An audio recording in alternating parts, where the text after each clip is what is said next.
apa kabarnya hari ini? Masih baik-baik aja kan?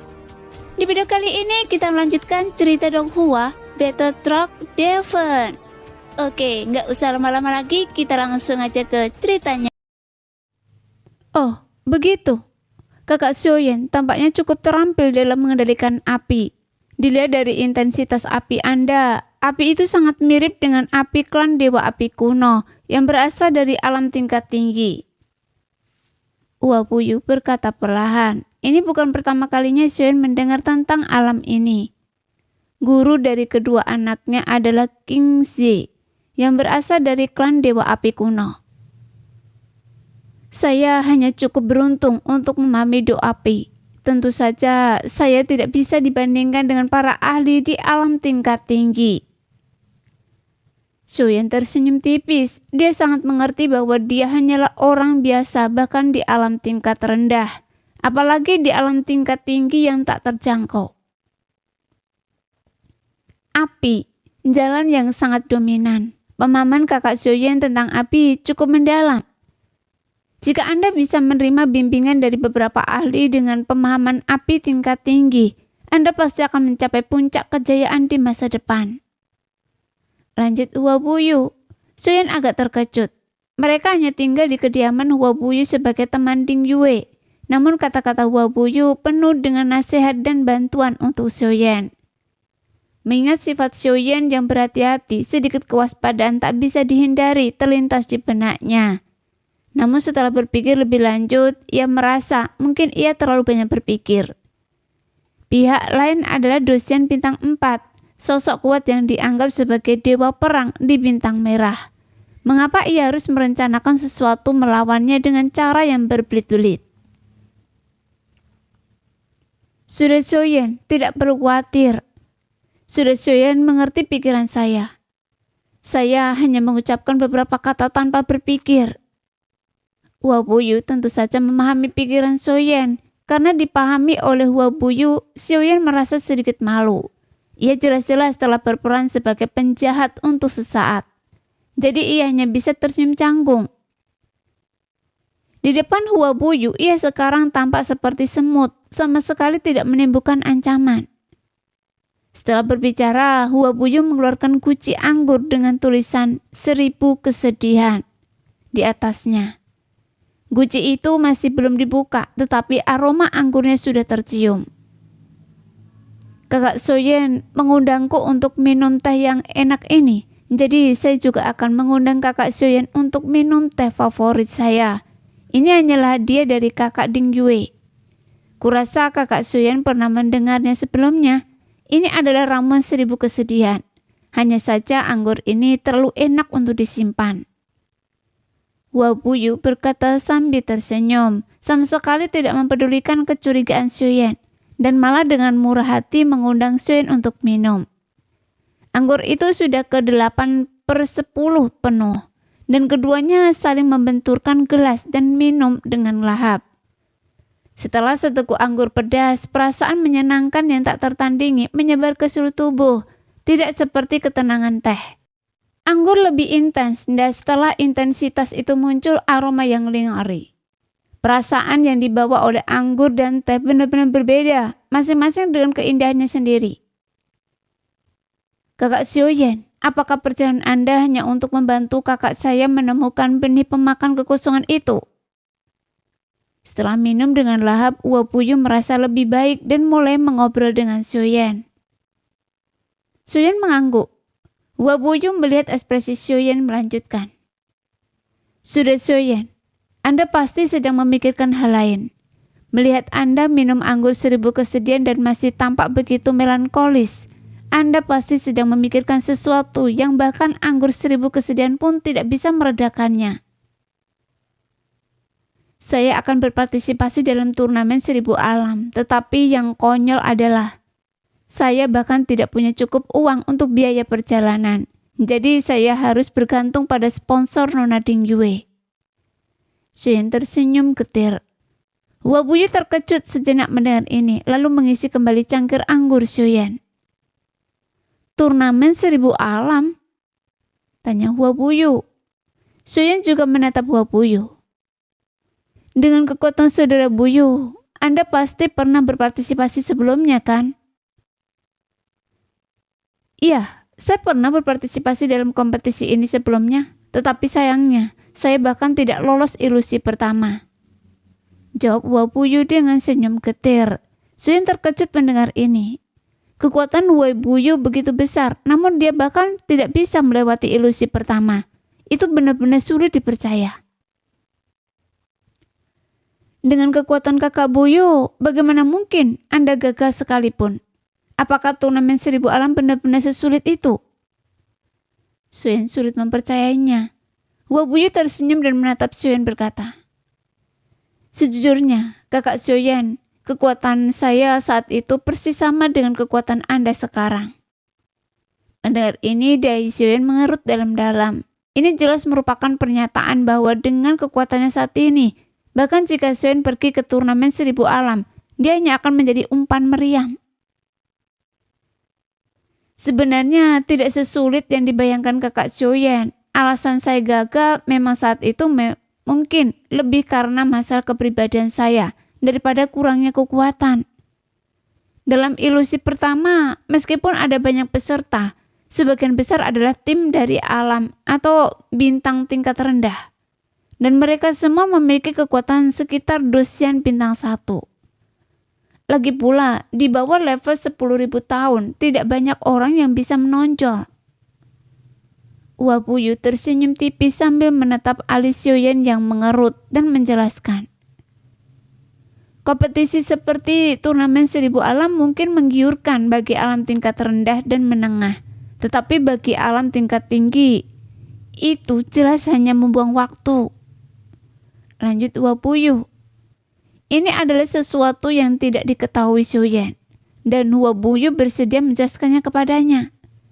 Suyen mendengarkan dengan seksama dan melihat ketertarikan Suyen. Wabuyu melanjutkan.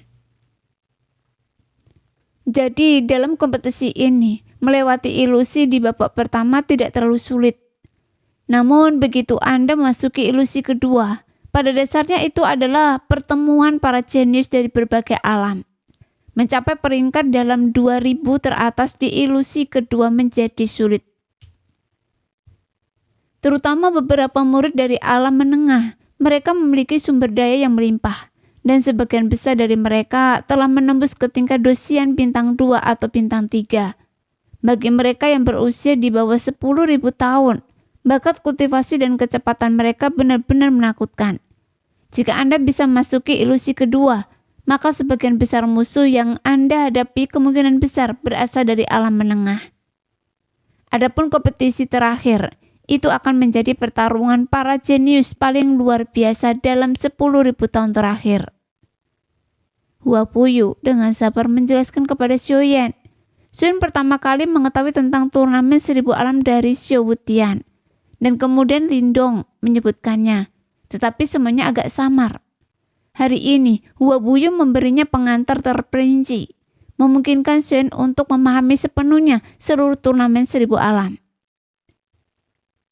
Terima kasih atas bimbingan Anda, kakak Buyu. Saya masih punya pertanyaan. Hadiah apa yang akan saya terima jika saya memenangkan turnamen 1000 alam? Xiao Wutian pernah mengatakan bahwa jika seseorang dapat menonjol di turnamen 1000 alam, ia dapat memperoleh perlindungan dari alam yang kuat, yang akan memberi lebih banyak waktu bagi benua Dodi. Setidaknya cukup waktu untuk berkembang. Namun ini hanyalah satu aspek. Hadiah seperti itu saja tidak cukup untuk menarik begitu banyak jenius dari berbagai alam untuk berpartisipasi dalam kompetisi. Hadiah turnamen 1000 alam sangat istimewa. Hadiah-hadiah itu sebenarnya sebagian besar diperoleh di dalam ilusi ini. Setiap 10.000 tahun, ilusi berubah, tetapi ilusi ketiga berbeda. Ilusi ketiga adalah alam superior yang pernah hilang. Di dalam alam superior ini ada banyak sekali peluang. Jika Anda memiliki kesempatan untuk memperoleh peluang-peluang ini, Anda akan segera dapat menonjol di antara tim-tim ini. Wabuyu melanjutkan penjelasannya kepada Suyen. Begitu Anda menarik perhatian beberapa alam yang kuat, mereka akan melakukan segala yang mereka bisa untuk memenangkan hati Anda. Banyak alam tingkat rendah berharap untuk mendapatkan perlindungan dari alam-alam yang kuat. Karena hanya dengan cara inilah mereka dapat bertahan hidup di dunia yang kacau balau ini yang terdiri dari banyak alam. Jelas, Soyen termasuk dalam kategori ini. Benua Dodi terancam oleh alam dewa darah, dan Xiu Wutian berharap Soyen akan berpartisipasi dalam turnamen 1000 alam dengan harapan mendapatkan perlindungan dari alam-alam yang kuat. Tentu saja dia juga berharap Soyen dapat menjadi lebih kuat dalam kompetisi tersebut. Karena hanya dengan menjadi benar-benar kuat, seseorang dapat benar-benar menjamin keselamatan alamnya sendiri. Kurasa Anda termasuk kategori yang terakhir. Soyen tersenyum, mengambil cangkir anggurnya dan meneguknya dalam sekali teguk. Hua Buyu dapat merasakan bahwa Soyen memikul terlalu banyak misi dan tekanan yang seharusnya tidak perlu ia tanggung. Demi Jekong, demi semua orang di sekitarnya, ia harus menggertakkan gigi dan terus maju di jalan ini. Sudah Soyen, apakah Anda berjuang untuk Jekong? Saya benar-benar mengagumi tindakan yang benar-benar seperti itu. Saya berharap Anda sukses. Hua Buyu sangat mengenal kekuatan Soyen saat ini. Dengan kekuatan dosian bintang 4-nya, ia dapat dengan mudah melihat kekuatan sejati Soyen. Tetapi kata-kata Hua Buyu sama sekali tidak meremehkan Soyen. Sebaliknya, ia penuh pujian untuk Soyen. Jelas Hua Buyu sebenarnya telah menyaksikan seluruh pertempuran antara Soyen dan Zesan. Bakat Anda dalam kultivasi termasuk yang terbaik yang pernah saya temui dalam kultivasi saya sejauh ini.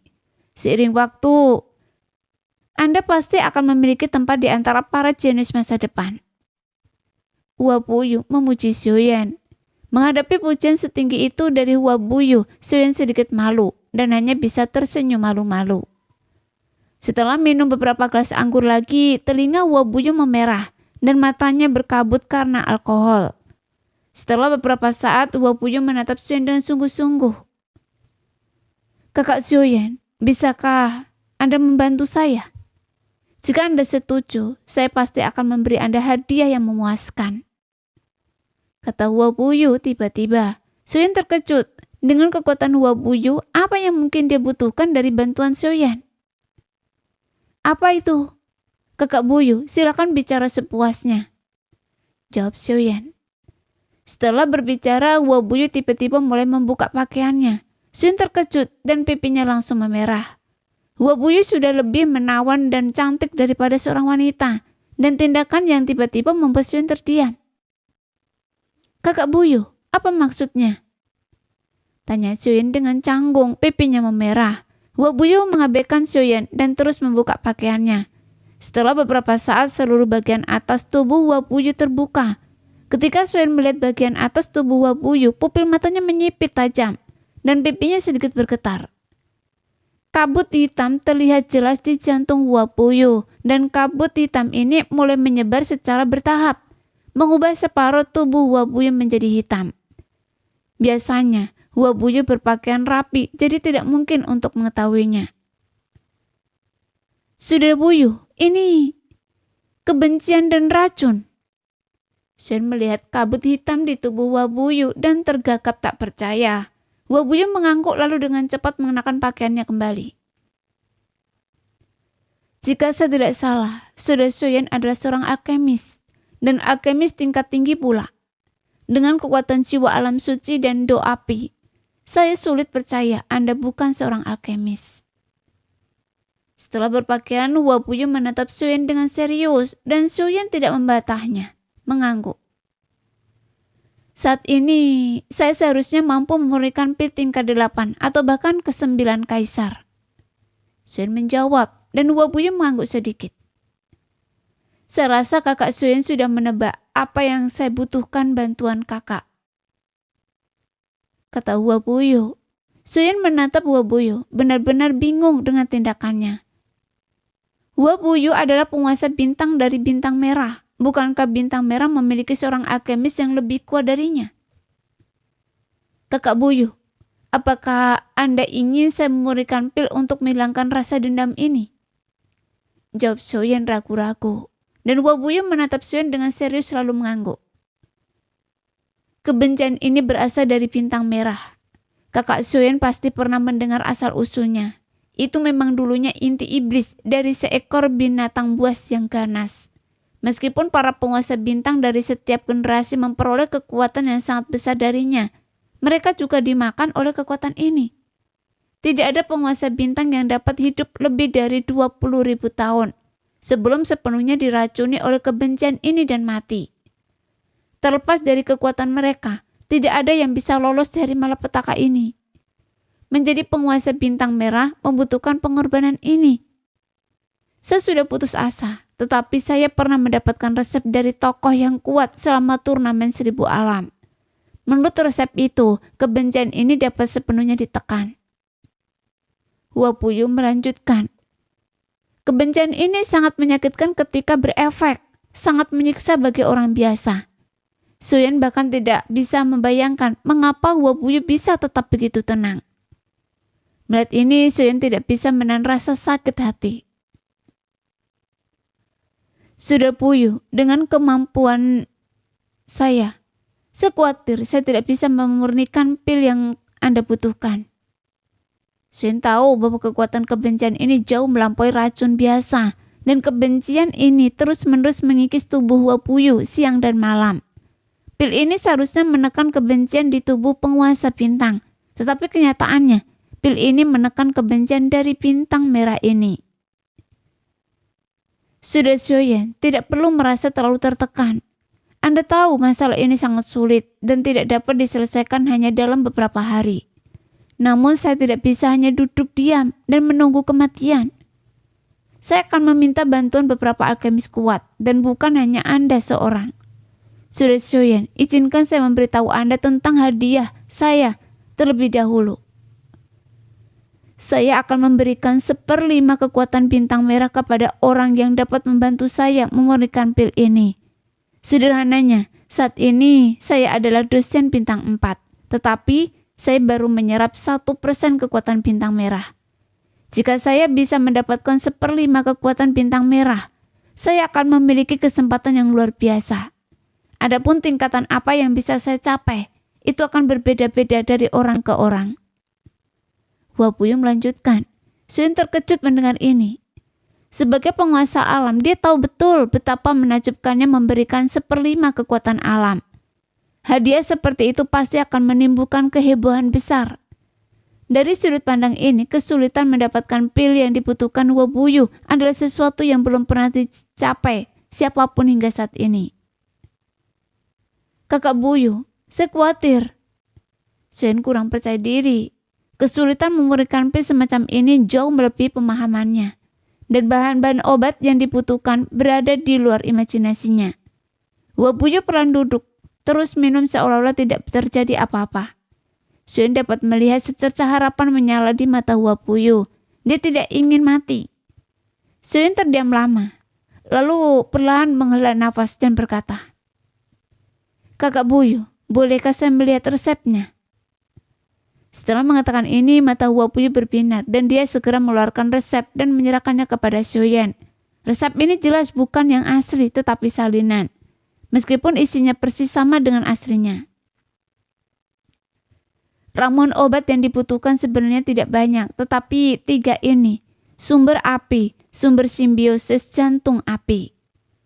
Dari 3 ramuan yang dibutuhkan, Soyen hanya mengenali yang ini. Setelah membacanya, jantung Soyen berdebar kencang. Bahan mentah ini tidak bisa disebut langka, praktis sudah punah. Jantung api mungkin masih ada, tetapi bahkan jika ada, sumber api mungkin sudah tidak ada. Menemukan ramuan ini saja sudah cukup sulit, kecuali saya memiliki keberuntungan luar biasa dan takdir yang menentukan. Saya tidak akan menemukannya dan tidak ada tempat untuk menemukannya. Gumam Soyen. Sudah Soyen, saya sudah mendapatkan 2 ramuan lainnya. Saya hanya membutuhkan sumber api. Meskipun saya tahu memang sulit untuk mengumpulkan semua ramuan ini, sudah Soyen mempraktekkan doa api. Mungkin Anda benar-benar memiliki kesempatan untuk menemukan jantung api. Lanjut Wabuyu. Dia tidak memiliki harapan tinggi untuk Xiaoyan. Dia membagi harapannya di antara banyak orang. Selama salah satu dari mereka menemukannya, dia akan diselamatkan. Xiaoyan terkejut dan harus mengakui bahwa kebetulan di dunia ini terlalu tiba-tiba. Evolusi teknik roh Void Shinchan memiliki Xiaoyan membutuhkan perolehan 3 jantung api. Secara tak terduga, di antara 3 ramuan obat yang dimiliki Wabuyu, hanya sumber hati api yang hilang. Harus diakui bahwa dengan bimbingan menara roh Void Shinchan, peluang Xiaoyan untuk menemukan hati api sangat tinggi. Namun, apakah dia bisa menemukan sumber api masih belum diketahui. Kalau begitu, saya akan berusaha sebaik mungkin. Jika saya menemukan sumber api itu, saya pasti akan membawanya kepada kakak buyut, kata Xiaoyan dengan tulus. Setelah selesai berbicara, Wabuyu mempalkan tangannya dalam-dalam dan memberi hormat kepada Xiaoyan, lalu mengisi cangkir anggur Xiaoyan. Cangkir ini untuk bersulang atas kemurahan hati kakak Xiaoyan. Entah kakak Xiaoyan dapat menemukannya atau tidak selama Anda memiliki niat ini. Saya, Wabuyu, merasa puas. Mulai sekarang kakak Xiaoyan adalah teman saya, Wabuyu. Wabuyu mengangkat cangkir anggurnya dan meminumnya sampai habis di depan Xiaoyan. Xiaoyan juga menghabiskan anggurnya. Sebenarnya Xiaoyan dapat memahami situasi Wabuyu saat ini. 10.000 tahun hanyalah waktu yang sangat singkat bagi seseorang yang kuat yang telah mencapai tingkat dosian. Jika penawar racun dendam ini tidak ditemukan setelah 10.000 tahun, Wabuyu akan terinfeksi racun dendam dan mati karenanya. Rasa takut akan kematian tidak akan berkurang seiring perjalannya waktu kultivasi. Lagi pula, hidup bukan hanya untuk diri sendiri, tetapi juga untuk banyak orang yang perlu dilindungi. Wabuyu adalah seorang penguasa bintang. Dia ingin hidup, sangat ingin hidup. Justru karena alasan inilah, meskipun kekuatan Xiaoyan hanya setara dengan dosian bintang 1, selama dia melihat kemungkinan sekecil apapun, dia tidak akan menyerah. Sikap tenang Wabuyu yang biasa hanyalah cara untuk menahan rasa sakit fisik agar tidak membuat orang lain khawatir. Dalam beberapa hari, saya akan mengantar Anda kembali. Sebaiknya jangan memprovokasi makhluk seperti pemangsa Void. Bahkan dengan kekuatan Anda, saya tidak bisa memburunya di luar bintang merah. Saya benar-benar tidak tahu mengapa keberanian Ding Yue semakin bertambah. Dia benar-benar tak kena takut. Jika dia mati, paman saya mungkin akan menyesal seumur hidup, kata Wabuyu perlahan. Nadanya dipenuhi ketidakberdayaan terhadap Ding Yue. Sebenarnya, alasan kami datang ke sini adalah karena kami memiliki cara untuk mengendalikan pemangsa kekosongan. Jadi Nona Ding Yue hanya ingin mengumpulkan beberapa informasi, bukan membunuh pemangsa kekosongan, jawab Xiaoyan. Dia cukup yakin dengan garis keturunan Longyi. Dari terakhir kali, pemangsa kekosongan begitu mudah menuruti garis keturunan Longyi. Xiaoyan tahu bahwa kekuatan garis keturunan Longyi sangat kuat. Wabuyu terkejut mendengar ini, jelas tidak mempercayainya. Bagaimanapun, pemangsa kekosongan adalah makhluk kekosongan yang bahkan ditakuti oleh dosian bintang 5.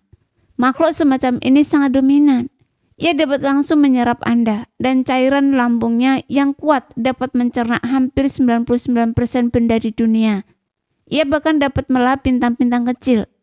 Untungnya, setelah makhluk ini melahap makanannya, hanya sebagian kecil yang dapat diubah menjadi kekuatannya sendiri. Jika tidak, makhluk seperti itu akan menjadi mimpi buruk bagi laut kehampaan. Meskipun begitu, ini masih terlalu berbahaya. Kita tidak boleh ceroboh. Kita tidak boleh ceroboh, gumam Wabuyu. Lalu tubuhnya lemas dan ia tertidur di atas meja. Xiaoyan merasa sedikit mabuk, juga ambruk, dan keduanya pun tertidur lelap. Harus diakui bahwa efek samping dari ramuan 1000 kesedihan benar-benar kuat. Sampai-sampai Xiaoyan masih merasa linglung keesokan harinya. Ia tidak tahu berapa lama waktu berlalu sebelum ia tersentak bangun.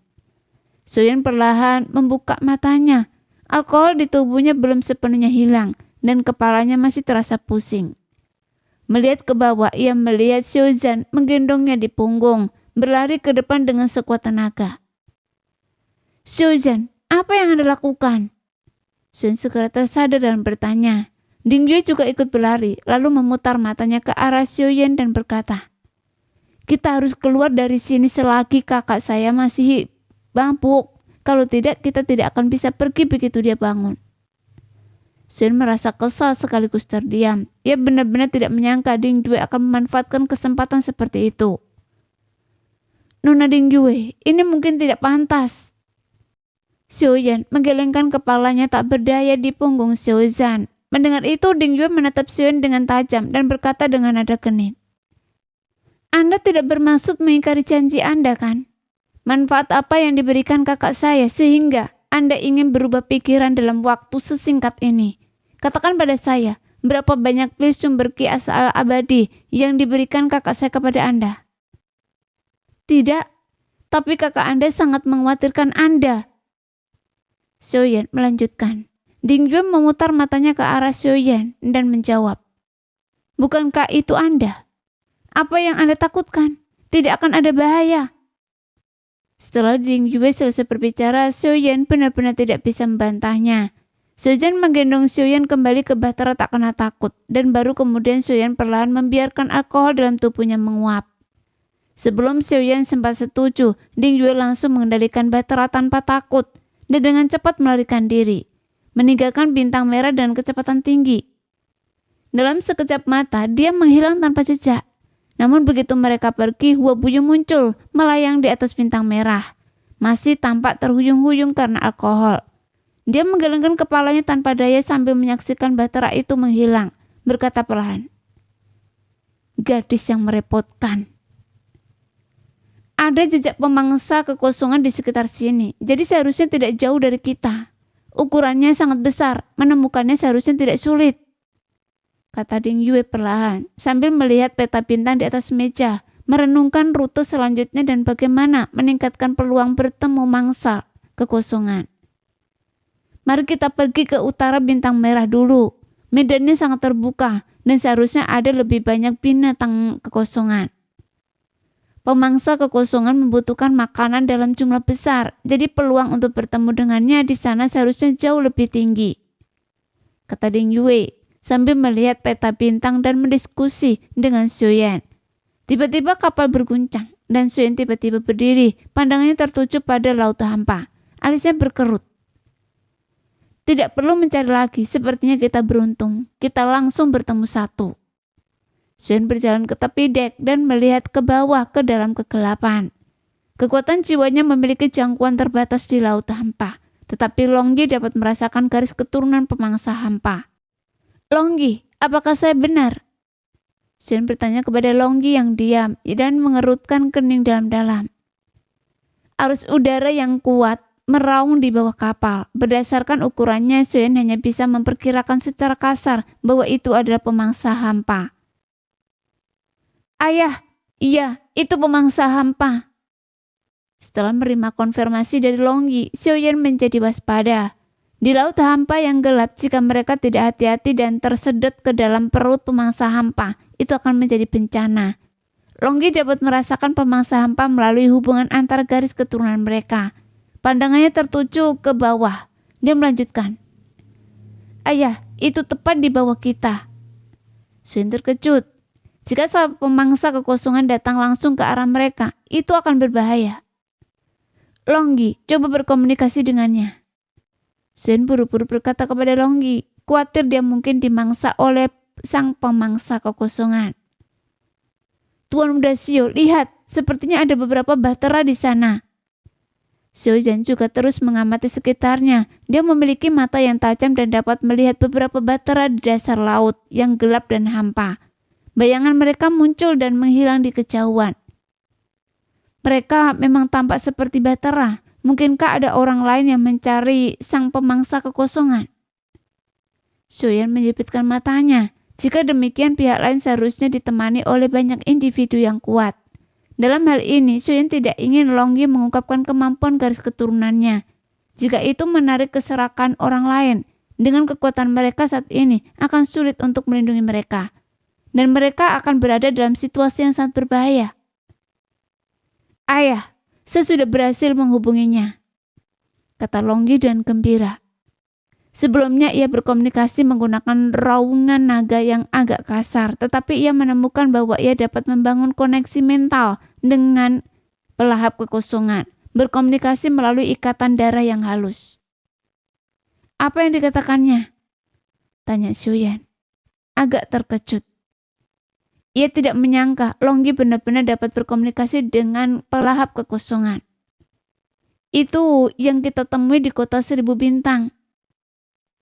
Katanya seseorang ingin membunuhnya dan ia terluka, meminta saya untuk menyelamatkannya, kata Longgi dengan bersemangat. Xiuyan terkejut. Melukai pemangsa kekosongan dan mengancam nyawanya, memaksanya melarikan diri, berarti orang yang mencoba membunuhnya pasti seorang ahli yang kuat, setidaknya dosen bintang 5. Memikirkan hal ini, Xiuyan menelan ludah. Meskipun kekuatan serangan ke pelahap kekosongan tidak kuat, kekuatan fisiknya benar-benar mendominasi. Tubuhnya yang besar saja sudah cukup untuk menakutkan dosen biasa. Metalitas macam apa yang akan mendorong seseorang untuk memburunya dengan harga setinggi itu? Sementara itu, di sekitar Xiuyan bukan hanya satu Bahtera yang muncul, tetapi 4 Bahtera yang bahkan lebih besar dari Bahtera tak kena takut. Puluhan sosok bergegas keluar dari keempat Bahtera tersebut, masing-masing memancarkan aura yang menakutkan. Beberapa sosok melesat melewati Bahtera Xiuyan, tetapi satu sosok perlahan berhenti. Mengenakan baju besi dengan alis seperti pedang dan mata yang tajam. Ia menatap dingin Xiuyan dan kelompoknya, yang semuanya balas menatapnya. Apapun tujuan kalian datang ke sini, pergilah sekarang juga, atau kalian akan dibunuh tanpa ampun. Orang ini berbicara dengan kekejaman yang mendominasi, tanpa memberi ruang untuk emosi. Mendengar ini, Xiuyan sedikit mengerutkan kening. Keluarga Jin, Ding Yue berkata pelan, sambil melihat pola yang tergambar di baju besi pria itu. Bagus Anda tahu, keluarga Jin bukanlah orang yang bisa Anda remehkan. Pergilah sekarang, saya tidak punya waktu untuk kalian. Jika kalian menunda hal-hal penting, nyawa kalian tak akan cukup untuk menebusnya, kata pria itu lagi dengan suara berat. Xiuyan diam saja dari belakang. Tetapi setelah pria itu mengucapkan kalimat terakhir, Xiuyan sedikit mengangkat kepalanya dan menatap dingin pria itu di udara. Bagaimana jika saya menolak pergi? Xiuyan sedikit mengangkat kepalanya, senyum tipis teruk di wajahnya, mengucapkan kata-kata yang paling arogan. Pria itu awalnya ingin pergi, lagi pula di matanya Xiuyan dan yang lainnya hanyalah antek-antek bodoh yang seharusnya ketakutan setengah mati melihat kekuatan mereka yang dahsyat. Namun setelah mendengar kata-kata Xiuyan, tubuhnya tiba-tiba membeku. Lalu dia perlahan menoleh, matanya langsung dipenuhi niat membunuh. Dia kemudian berkata dengan suara berat, coba katakan itu lagi jika Anda berani. Apakah Anda tuli? Kalau begitu, saya akan mengatakannya lagi. Jika Anda ingin pergi, pergilah saja. Xiuyan perlahan mengangkat kepalanya, matanya masih tenang dan acuh tak acuh. Anda mencari kematian? Pria itu hendak menyerbu dan membunuh Xiuyan, tetapi sebuah teriakan menghentikannya. Apa yang Anda lakukan? Cepat kemari. Ini lebih penting. Kita akan berurusan dengan mereka nanti setelah misi selesai. Setelah mengatakan ini, pria itu menatap tajam Xiuyan, mendengus dan menyalayangkan pukulan sebelum bergegas ke kedalaman lautan hampa. Orang-orang ini semuanya membawa sumber hampa yang memungkinkan mereka untuk berkeliaran bebas di lautan hampa. Puluhan sosok bergegas ke kedalaman lautan hampa yang tak terdasar. Xiuyan memandang orang-orang ini, bertanya-tanya mengapa mereka tiba-tiba tertarik pada benih hampa. Saya merasa ada sesuatu yang tidak beres. Pelahap kekosongan sangat sulit diburu, dibutuhkan harga yang sangat mahal untuk membunuhnya, bahkan untuk keluarga Jin. Namun, harga jualnya jauh lebih rendah daripada harga yang mereka biarkan untuk membunuhnya. Pelahap kekosongan ini jelas bukan makhluk biasa. Itulah sebabnya keluarga Jin rela melakukan apa saja untuk memburunya. Ding Yue menjepitkan matanya, menatap puluhan sosok dari keluarga Jin, dan merenung. Meskipun Ding Yue biasanya tampak riang dan nakal, sebenarnya dia sangat teliti. Ayah, haruskah kita membantunya? Long Yi menoleh untuk bertanya kepada Xiaoyan. Keluarga Jin adalah kekuatan tingkat atas di kota 1000 bintang, dan bahkan dari puluhan sosok ini, Xiaoyan dapat merasakan aura mereka yang sangat kuat. Yang terlemah di antara mereka telah mencapai level Dosian bintang 3, dan pemimpinnya mungkin sudah berada di level Dosian bintang 5. Perbedaan semacam ini bukanlah sesuatu yang dapat diatasi oleh Xiaoyan dan kelompoknya. Bahkan jika kita mencoba menyelamatkannya, kita mungkin akan terbunuh sebelum kita sempat melakukannya. Bagaimana kita bisa membantu? Xiaoyan perlahan menggelengkan kepalanya. Ini bukan saatnya untuk bertindak gegabah. Tidak ada gunanya mempertaruhkan nyawa mereka untuk monster yang kuat. Kalau begitu, Xiaoyan, ayo pergi. Seharusnya ada lebih dari satu pelahap kekosongan di sini. Mari kita cari yang lain. Tidak perlu bertarung dengan keluarga Jin. Ding Yue setuju dengan pendapat Xiaoyan, mengangguk dan berkata kepadanya. Ding Yue hendak mengendalikan bahtera tak kena takut untuk pergi ketika Xiaoyan menghentikannya. Orang itu baru saja menyuruh Anda pergi. Jika kita pergi sekarang, bukankah itu akan membantunya? Meskipun kita lemah dan mungkin tidak dapat banyak membantu, tidak akan mudah bagi mereka untuk memburu pemangsa kekosongan ini. Mata Xiaoyan berkilat tajam. Dia bersikap lunak kepada teman-temannya, tetapi dia pendendam terhadap musuh-musuhnya. Di laut hampa, sesosok besar tersembunyi, tetapi saat ini ia dikelilingi oleh puluhan orang. Serang! Atas perintah itu, puluhan sosok masing-masing memegang rantai emas dengan kait panjang, melemparkan lebih dari 10 rantai emas ke arah pemangsa hampa yang sangat besar. Ukurannya begitu besar sehingga kepalanya tidak dapat dibedakan. Rantai emas melesat seperti anak panah emas, menembus daging pemangsa hampa.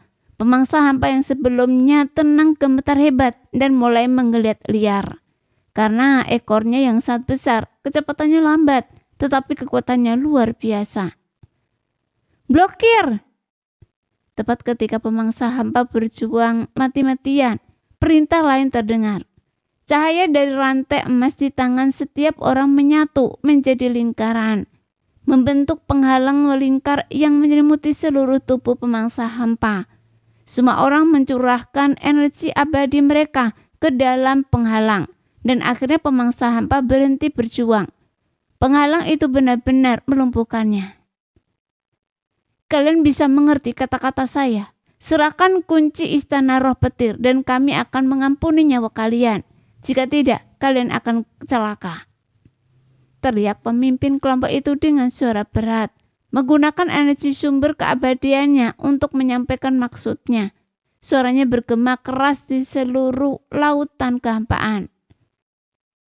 Raungan. Sang pemangsa kehampaan meraung, tampaknya karena marah. Namun kelompok itu tidak mengerti apa yang ingin disampaikan oleh sang pemangsa kehampaan. Bagi mereka, raungan sang pemangsa kehampaan berarti bahwa ia lebih memilih mati daripada menyerah. Nah, sekian dulu cerita hari ini. Kita lanjut lain hari ya guys ya. Bye-bye.